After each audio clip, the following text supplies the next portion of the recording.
안녕하세요. 책 읽는 나날입니다. 오늘은 고전 한 권을 준비했는데요. 바로 이덕무의 문장의 온도라는 책입니다.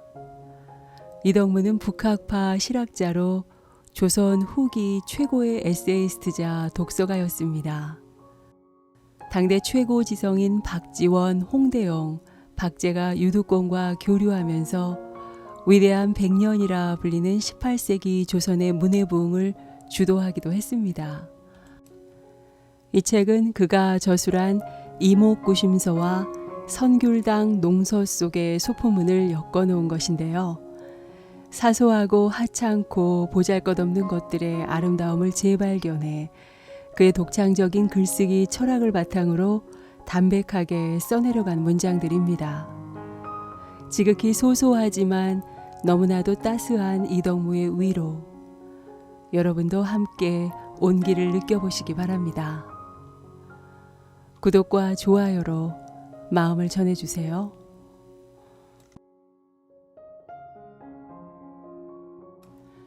말똥구리와 여의주.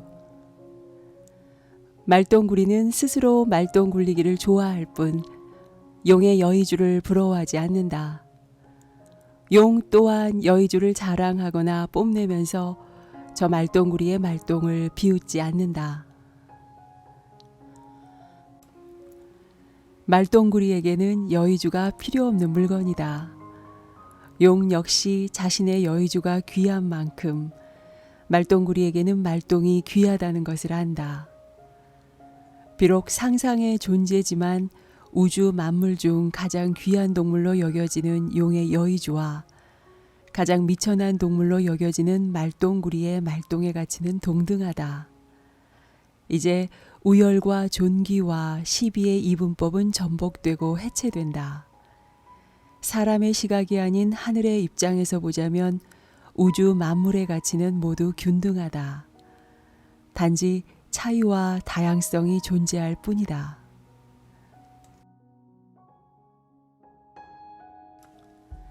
백마의 깨달음. 천리마의 한 오라기 털이 하얗다고 해서 미리 그 천리마가 백마라고 단정지어서는 안 된다. 온몸에 있는 1000만 개의 털 중에서 누런 털도 있고 검은 털도 있을지 어찌 알겠는가. 이러한 이치로 보건대 어찌 사람의 한 가지 면만을 보고 그의 모든 것을 판단하겠는가. 일반화의 오류란 부분을 갖고 전체인 양 착각하는 잘못을 말한다. 사물의 일부나 단면을 두고서 모든 것이 그렇다고 지레짐작하기 때문이다. 박지원 역시 능양 시집 서문이라는 글에서 까마귀의 비유를 통해 일반화의 오류를 통쾌하게 반박한다. 까마귀를 보라. 세상에 그 깃털보다 더 검은 것은 없다. 그러나 호련히 유금빛이 번지기도 하고 다시 초록빛을 반짝거리기도 하고 해가 비치면 자줏빛이 튀어올라 번득이다가 비취색으로 바뀌기도 한다. 그러면 내가 그 새를 두고 푸른 까마귀라 해도 좋을 것이고 붉은 까마귀라 해도 문제될 것이 없다. 본래부터 그 새에게는 일정한 빛깔이 존재하지 않는데 먼저 내가 눈으로 빛깔을 정했을 뿐이다. 어찌 눈으로만 결정했겠는가. 보지 않고도 마음속으로 먼저 그 빛깔을 정한다.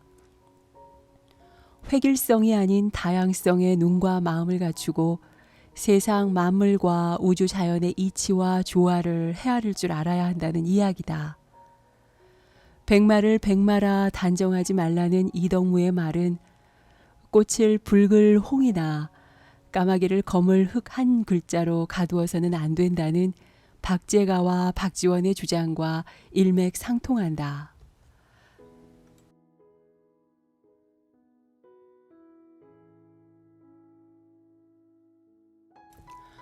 경솔하거나 고지식한 것은 병폐다.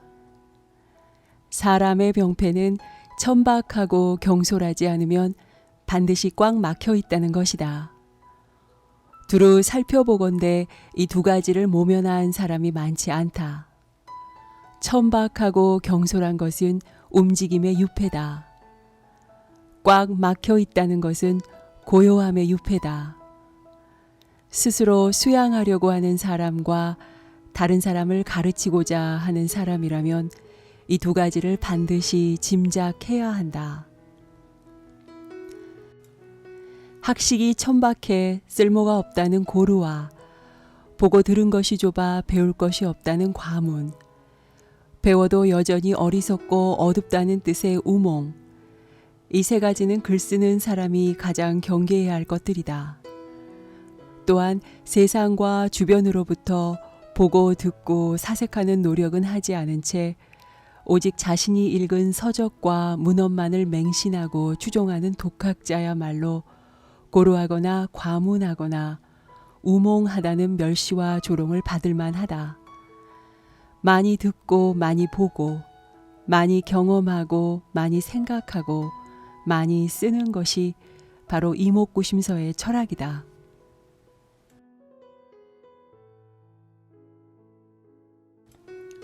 모략과 비방.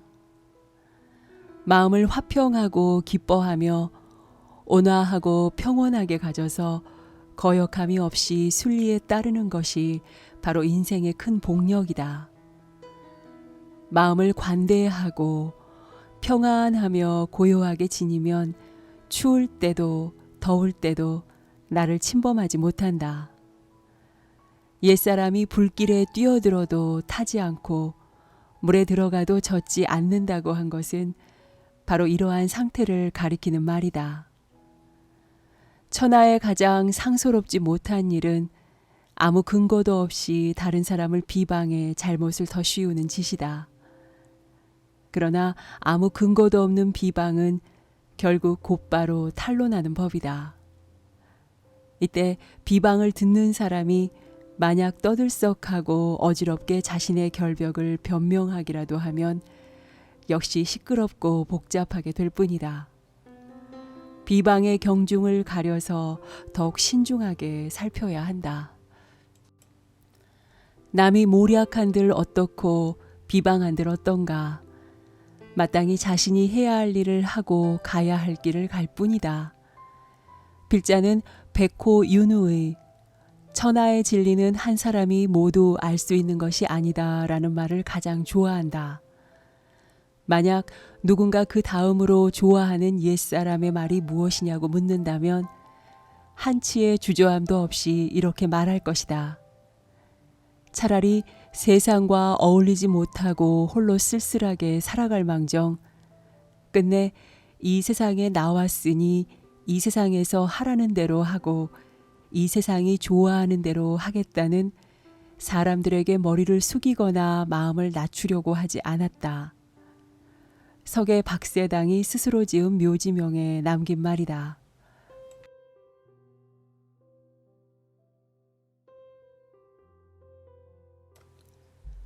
고상한 사람과 속된 사람. 고상한 사람이 속된 사람을 대하면 졸음이 온다.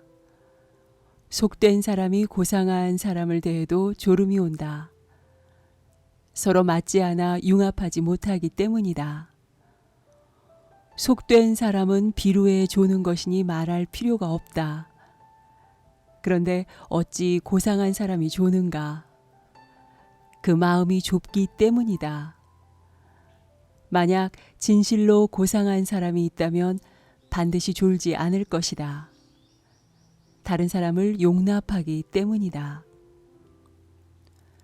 스스로 고상하다고 여기는 사람은 속된 사람을 만나면 깔보거나 업신여긴다. 반대로 속된 사람이 고상한 사람을 만나면 지루해하거나 따분해한다. 둘 다 편협하기는 마찬가지다. 속된 사람마저 용납할 수 있어야 정말 고상한 사람이다. 그렇지 않으면 기껏해야 겉으로 고상한 척하는 것에 불과하다.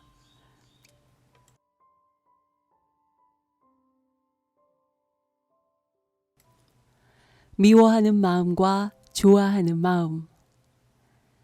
마음을 가질 때 공평하지 않아 사랑과 증오가 한쪽으로 치우치게 되면 심하게 미혹된 사람이다. 며느리가 3일 동안 5피를 재단했는데도 시어머니가 고의로 지체한다고 의심한다면 증오하는 마음에 치우친 것이다. 장인의 집 지붕 위에 앉은 까마귀를 아름다운 새라고 좋아하는 것은 사랑하는 마음에 치우친 것이다. 이보다 더 심한 경우도 있다. 기이함과 사악함이 마음에 굳어져 생긴 고질병은 의원도 치료하기 어려우니 또한 슬프지 않은가.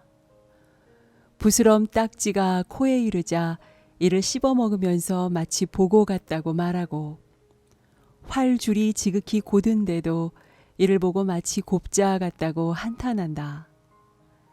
흰 여우의 가죽을 모아서 갓옷을 만들고 해당화에 향기가 없다고 탄식한다.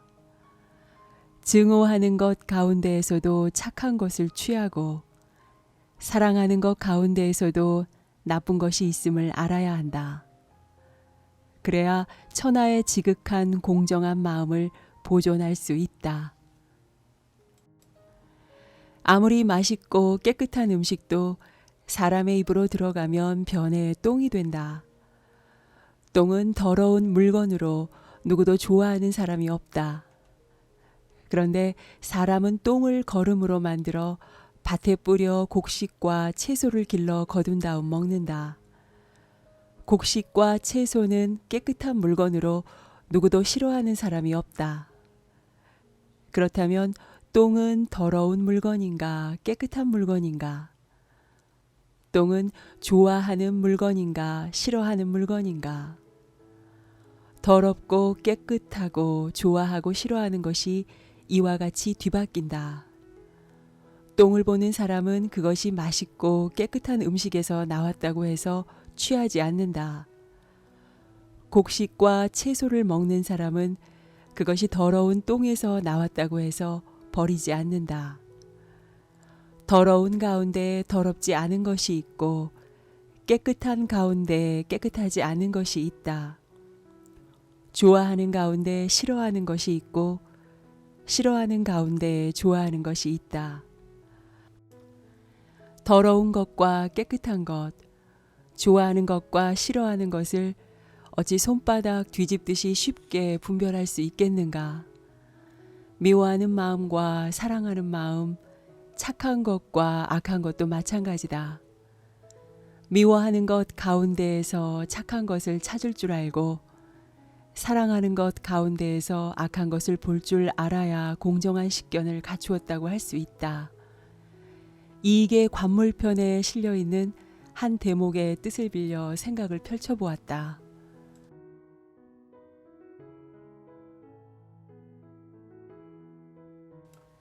안다는 것과 모른다는 것. 노자가 말하기를 알면서도 알지 못한다고 하는 것은 상이고 알지 못하면서도 안다고 하는 것은 병이다 라고 했다. 알지 못하면서도 안다고 말하는 것이 병이라 한다면 알면서도 알지 못한다고 말하는 것 또한 바로 잘못이 아니겠는가. 공자가 말하기를 아는 것을 안다고 하고 알지 못하는 것을 알지 못한다고 하는 것, 그것이 바로 아는 것이다 라고 했다. 이와 같은 말들은 공평하고 명백해 후대에도 패단이 없다. 가히 만세의 법으로 삼을만 하다. 사람의 삶은 아무리 발버둥 쳐봤자 지와 무지 사이를 오고 가는 운명에서 벗어날 수 없다. 안다고 해서 다 아는 것이 아니고 알지 못한다고 해서 모두 알지 못하는 것이 아니다. 아는 것도 다시 생각해보면 알지 못하는 것이고 알지 못하는 것도 다시 생각해보면 아는 것이다. 아는 것 가운데 모르는 것이 있고 모르는 것 가운데 아는 것이 있다. 아는 것과 모르는 것은 끝없이 돌고 도는 수레바퀴와 같기 때문이다. 그러므로 일찌감치 지에 도달할 수 없고 무지에서 벗어날 수 없는 것이 우리의 운명임을 깨닫고 받아들여야 한다.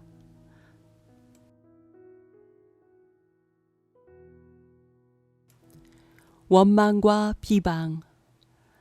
원망과 비방하는 마음이 점점 자라나는 까닭은 나를 알아주는 사람을 만나지 못했기 때문이다. 남이 나를 알아주면 진실로 즐겁다. 그러나 남이 나를 알아주지 않는다고 하자. 그렇다고 해도 무엇이 해롭겠는가? 강자에게는 강하게, 약자에게는 약하게 살기 위해서는 두 가지 구걸하는 마음을 버려야 한다. 하나는 돈과 권력을 구걸하는 마음이고, 다른 하나는 나를 알아달라고 구걸하는 마음이다. 돈과 권력을 구걸하면 권세와 이익을 건네주는 자에게 잘 보이려고 하기 때문에 비굴해진다.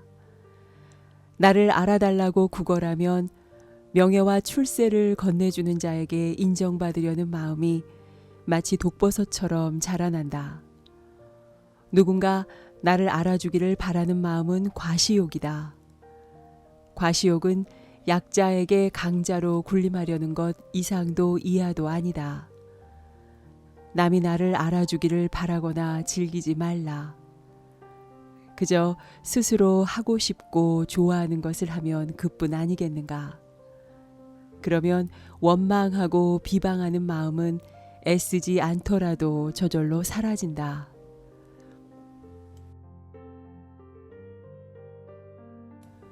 오늘 읽어드린 책은 이덕무의 문장의 온도라는 책이었습니다. 끝까지 들어주셔서 고맙습니다.